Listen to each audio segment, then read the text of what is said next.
अस्सलाम वालेकुम व्यूवर्स, मैं मोहम्मद खलील। आप देख रहे हैं यूट्यूब और फेसबुक।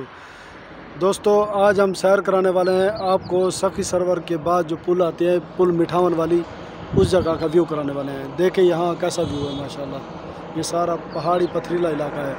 ये सखी सरोवर के बाद का इलाका है। और हम रास्ते में जा रहे थे तो हमें ये देखें, ये चीज़ मिली है जो कि रोड के ऊपर पड़ी थी। हमने लकड़ी की मदद से इसको साइड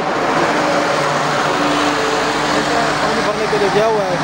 इसके ऊपर पानी डालते हैं, शायद हो सकता है ये अल्लाह की मखलूक है, ये भी शायद हो सकता है ये चल पड़े, लेकिन लगता है इसके ऊपर ना कोई गाड़ी वगैरह चढ़ा कर चले जाएंगे। अल्लाह पाक रहम करे।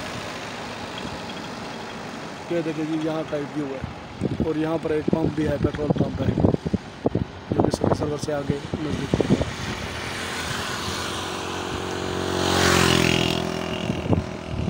ये रास्ता सीधा फोर्ट मेट्रो को जा रहा है, तो हमने भी यही नियत की हुई है कि फोर्ट मेट्रो की तरफ चलते हैं।